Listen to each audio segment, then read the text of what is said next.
It just didn't make sense. Don't agree with that.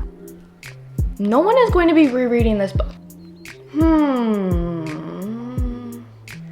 Didn't cut it for me. Yeah. Hello beautiful people, welcome back to my YouTube channel. If you guys are new here, my name is Gianna Lian, and today we're reading 5-star reviews of my least favorite books, aka the books that I absolutely hate. Yeah. This was actually very requested from you guys on my channel. So you guys seen 2 parts of me do reading 1-star reviews of my favorite books, so we're gonna do the opposite today. And I'm genuinely scared because I don't want to hurt anyone's feelings. I don't want to hurt anyone's feelings. But I have all the books that I will be reading the reviews on right here, and I'm just really nervous. But that brings me to my little disclaimer, is that these are obviously my opinions. Obviously, we aren't gonna have all the same opinions, and that is a-okay, but I just wanted to share mine with you guys and basically just get my reactions of reading these reviews because I think that they are gonna be very out there. Anyways, we're just gonna get right started. So the first one we're gonna start with is We'll Always Have Summer by Jenny Han. Don't get me wrong, this is a trilogy. So I absolutely loved the first one. The first one was the best. Second one, third one, didn't cut it for me. Anyways, we're gonna get into the reviews and then I'm gonna share more of my thoughts. So this person says, let me start this by saying We'll Always Have Summer probably might be the best book I have ever read. I am damn serious. Every single thing about it is perfect and I wouldn't want it any other way. The story is perfectly crafted and the characters, who by now we know better than we know ourselves, girl, what the heck, are back and making us fall in love with them all over again, but it goes down nonetheless. See, but that's where I disagree with her, is that there literally was nothing that went down in this book. And if it did, I have no recollection of it because this book just felt so dragged out and so boring. It was just, I can't. I can't. We're gonna move on to the other reviews. This person says, this was perfect, period. Was it perfect? Was it? Out of all the books you've read in your life, was it perfect? I don't think so. This person says, perfect. I cried so much. You cried? Like, I'm not trying to... I did not find any of these books sad at all. Not even like happy tears worthy, to be honest. One of the best series I've ever read. That was the finishing line of the review. And honestly, it was a really good series, except for the third one. I don't know. The third book was so not needed. It was so dragged out and a waste of my time. Team Conrad forever. 100%. I think that was like the best part of the whole series, is Belly and Conrad together forever or whatever. Like, that is the vibes that I'm getting from them, and I absolutely loved them. And that was probably like the best part about the whole series, to be honest. Anyways, moving on. The next book I have is My Heart and Other Black Holes by Jasmine Warga. I recently read this one. It was the biggest anticipated 5-star read that I think I had ever since I picked it up, but this was so disappointing. I think I rated this a 2.75 out of 5 stars, which is sad, honestly. Oh, and then We'll Always Have Summer, I think I rated that like a 2 stars. I'm pretty sure. But yeah, I'm excited to see what people loved about this book so much. So this person said, where do I even begin? This story was at times hard to read, not because it was bad, it was amazing, but because it was so dark. See, but that's the problem. Even though this book deals with very dark topics, obviously it's based around suicide, but I didn't think that this book was that dark. Like, from the description of the book and from how it was marketed, I thought that it was gonna be a lot more dark than it was and have a lot more detail than it did. I was just expecting more from the book, and I honestly didn't think it was very dark. Someone said, I really enjoyed this. The whole idea of suicide partners provided a very different look at mental illness. I loved the striking honesty and the hope woven throughout the story. Really a great read. Now, I do agree with this in a way, considering I do think that the whole suicide partners was definitely a really cool idea. I've never heard of something like that, which is why I thought this book was going to be so unique. And it was towards the beginning. Towards the beginning, trust me, this book was going around like 3-4 stars easily. But then towards the end / middle, it fell so flat. Honestly, the book was just dragging on, and I hate when books do that. It just makes me so annoyed. And the last one I'm gonna read says, oh, where do I begin? ... I loved how simple it was, how real it was, and how I was able to connect with it. That's all I'm gonna read.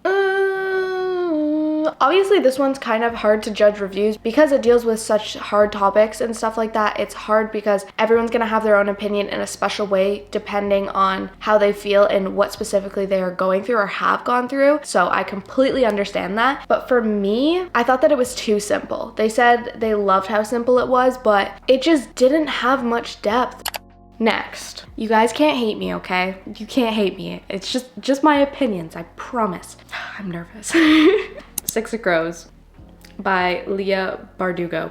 Yes, I said it. Yes, I know. I know you guys love this book. You love it, but it's just not for me. But, oh, and I rated this a 2 stars. I mean, it probably should be lower, but I was generous and I gave it 2 stars. This one says, you know when you read a story and you get that feeling that you just cannot shake it off. You are so happy and you feel like you are going to miss this so much in days, months, or years to come. Wow, this is really dramatic. You savor the moment between the pages. You immediately want to go back to continue reading it, yet you wish the pages were longer to avoid the finish. It is your safe and happy place whenever you think about it. This story is that for me. Wow, they really got into it. I can assure you I'm not gonna miss this book. Ever. Honestly, I forget everything about this book. I have honestly no memory of how this book ended. I don't have any memory of the significant plot points in this book. I just remember Kaz is one of the characters because he is so popular in the book community. But moving on to another review. The only thing I hate about this book is that I didn't read it sooner. There is a learning curve to get through the beginning because of all the unusual names and complicated terminology, but once I got 80 pages in and started understanding what was happening, I loved it.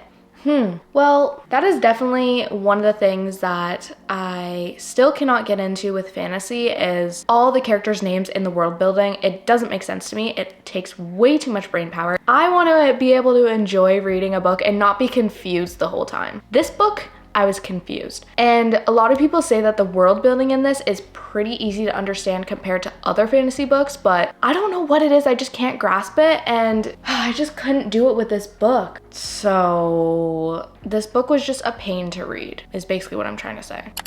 This is so cringy. I don't know if I finished the book or if it finished me. Girl, what the f? These reactions are kind of aggressive towards this book, but it is literally one of my least favorite books I've read of all time. So we're gonna move on though, because I feel like I'm hating on this book so much and I don't mean to. I just physically couldn't get into it and it was so unenjoyable for me.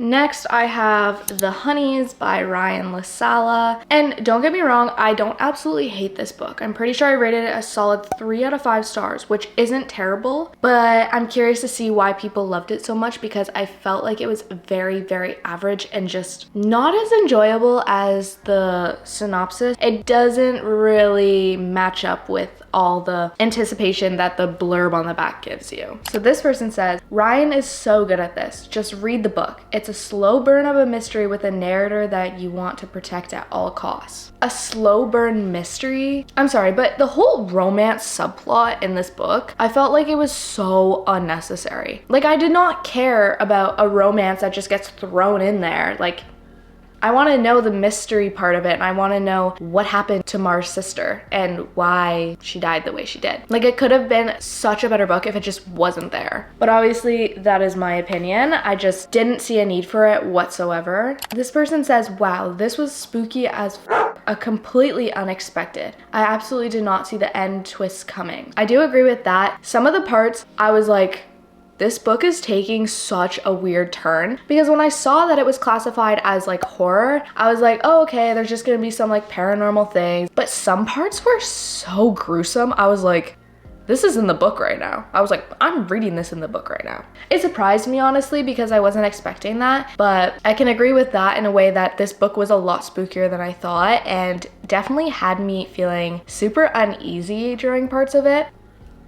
This person said, LaSala's writing in this book was so fun. He's got a couple good jokes and the pace and scene setting constantly drew me back for just one more page, even though it was past my bedtime.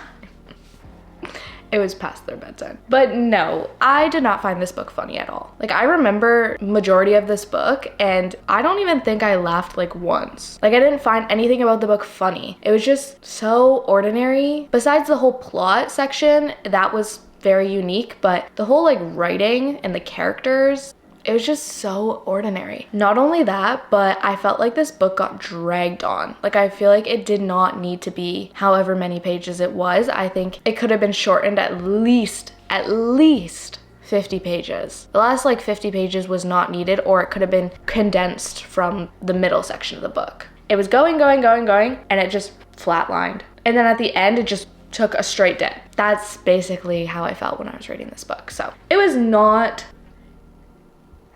fast-paced at all. But moving on, another one that you guys can't hate me for, Girl in Pieces by Kathleen Glasgow. I'm just waiting for everyone to come for me.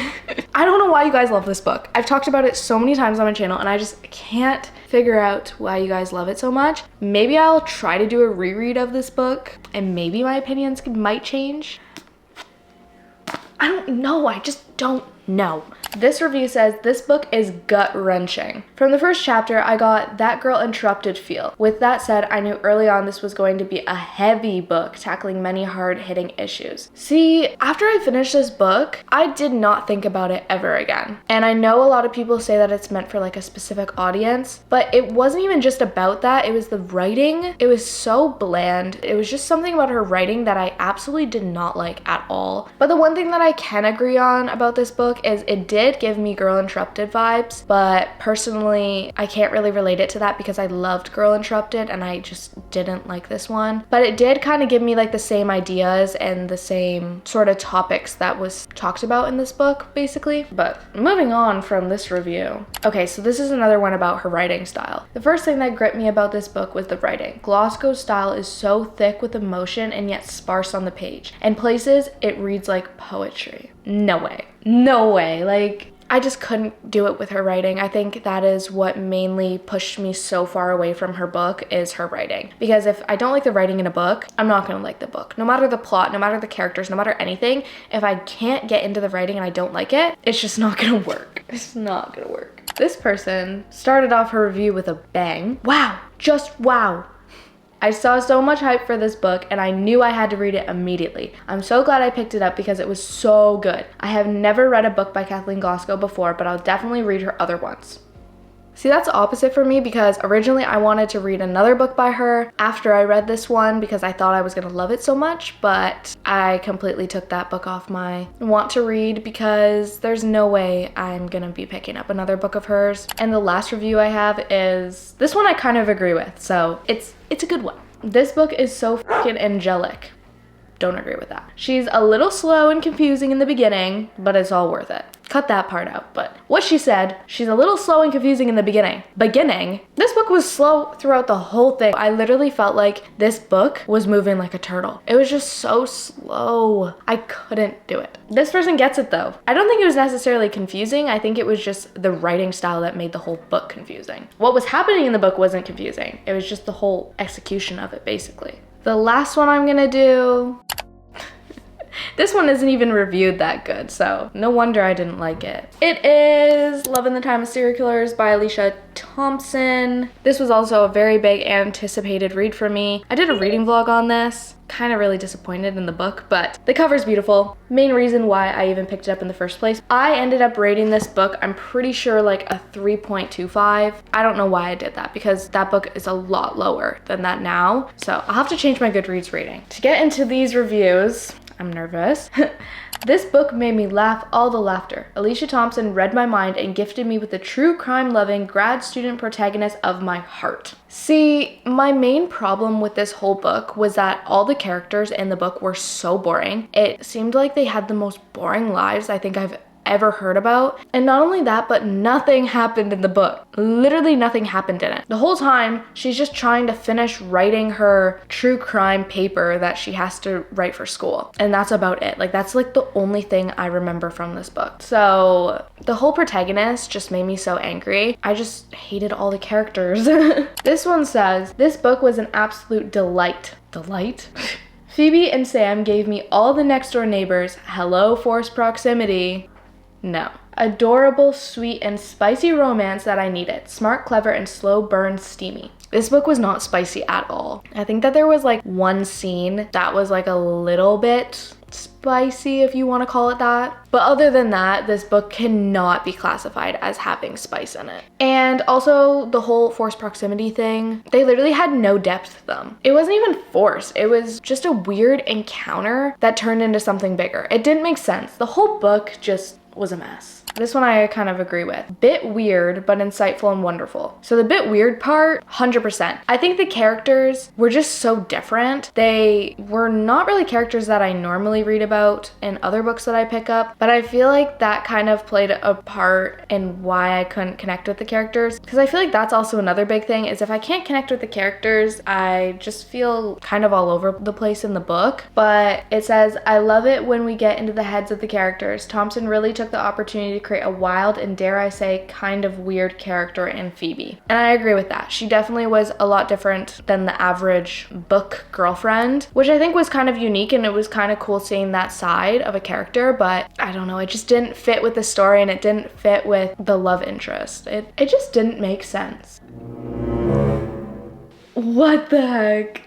Okay, this one is the last one I'm gonna do. It says, a lovable female and male MC as well as side characters. No one in this book annoyed me, and that is truly rare. I was annoyed with every single character in this book, except maybe the cat. Everyone except for the cat in this book annoyed me. I was pretty much yelling at the main character the whole entire time.